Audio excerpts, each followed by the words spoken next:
اللہ تعالی علیہ وسلم۔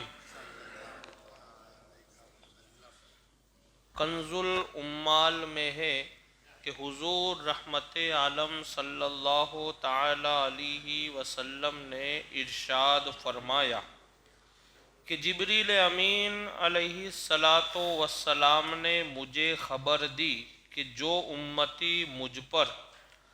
درود شریف پڑھتا ہے اس کے بدلے میں اللہ تعالیٰ 10 نیکیاں عطا فرماتا ہے،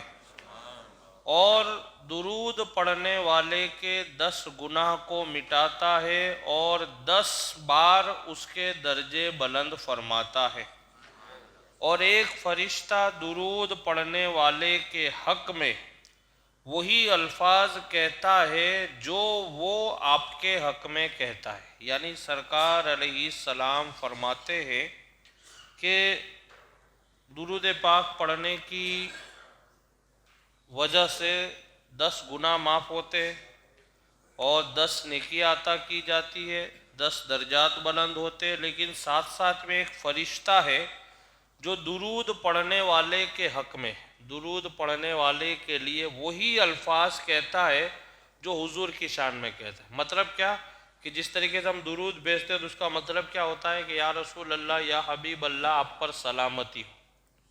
اللہم صلی علی سیدنا و مولانا محمد وعلی آل سیدنا محمد۔ ایک درود یہ، ایک درود دوسرا یوں ہے، اللہم صلی علی سیدنا و مولانا محمد وبارک وسلم،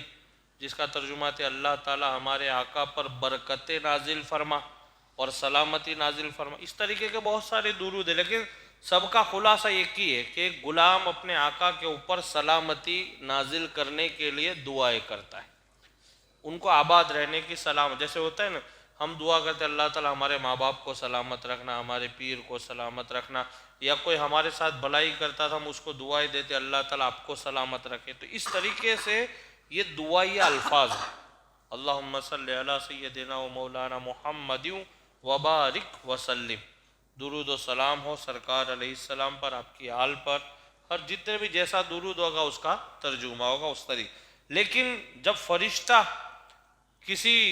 انسان کے لیے جب وہ الفاظ کہتا ہے تو اس کا میننگ درود نہیں ہوتا، اس کا میننگ ہوتا ہے اللہ تعالیٰ اس بندے کی مغفرت فرما، اس پر رحمت نازل فرما، اس پر برکت نازل، کیونکہ درود ایک ایسی چیز ہے، عربی کے اندر جو صلاۃ لفظ ہے درود و سلام کے لیے جو استعمال ہوتا ہے اس کے کئی معنی، نماز بھی معنی ہے، درود بھی معنی ہے،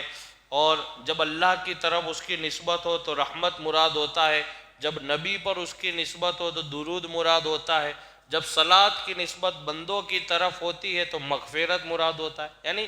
ایک ایک لفظ لگنے سے اس کا پورا ٹرانسلیشن بدل جاتا ہے، برابر۔ تو بہرحال وہ جو فرشتہ ہوتا ہے وہ درود پڑھنے والے کے حق میں وہی الفاظ کہتا ہے جو آپ کے حق میں کہتا ہے۔ حضور صلی اللہ علیہ وسلم نے پوچھا کہ وہ فرشتہ کیا ہے، وہ فرشتہ کون ہے، کیا ہے؟ تو انہوں نے جواب دیا، حضرت جبریل علیہ السلام نے جواب دیا کہ اللہ تعالیٰ نے یا رسول اللہ جب سے آپ کو پیدا کیا ہے اس وقت سے اس فرشتے کو اس کام پر مقرر کیا ہے۔ جو ایک فرشتہ درود پڑھنے والے کے لیے وہی الفاظ کہتا ہے جو درود حضور کی شان میں بھیجتا ہے، اس فرشتے کو یا رسول اللہ جب آپ کو پیدا کیا، جب آپ کو پیدا کیا اسی وقت سے اس فرشتے کو بھی بنا دیا ہے، پیدا کیا ہے۔ تو کہتے ہیں انہوں نے جواب دیا کہ اللہ تعالیٰ نے جب سے آپ کو پیدا کیا اسی وقت سے وہ فرشتہ اس کام پر مقرر ہے کہ آپ کا جو بھی امتی آپ پر درود پڑھے وہ فرشتہ جواب میں کہے کہ تجھ پر بھی خدا اپنی رحمت نازل فرمائے۔ یعنی جو حضور کی بارگاہ میں درود بھیجتا ہے تو وہ فرشتے کا کام یہ ہے کہ وہ اس بندے کے لیے دعا کرتا ہے کہ اللہ تعالیٰ تجھ پر بھی رحمت نازل فرمائے۔ میرے پیارے آقا صلی اللہ علیہ وسلم کے پیارے دیوانوں، آپ خود دیکھیں کہ درود شریف پڑھنے کا حکم سن ہجری 2 میں صادر ہوا۔ درود پڑھنے کا جو حکم ہے کون سی؟ سن ہجری 2 میں، ان اللہ و ملائکتہ یصلون علی النبی، یہ جو آیت کریمہ اس کا نزول، برابر۔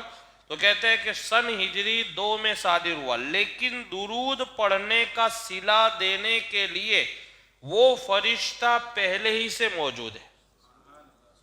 سن ہجری 2 میں درود کا حکم ہے، اور جب اللہ نے حضرت آدم علیہ السلام سے پہلے سرکار علیہ السلام کے نور کو پیدا کیا، جب اس فرشتے کو پیدا کر دیا، یعنی حکم بعد میں آ رہا ہے، لیکن جو کام کرنے کا جو حکم آنے والا ہے، اللہ نے اس درود پڑھنے والے کے لیے جو برکت ہے اس کا انتظام پہلے ہی سے کر دیا۔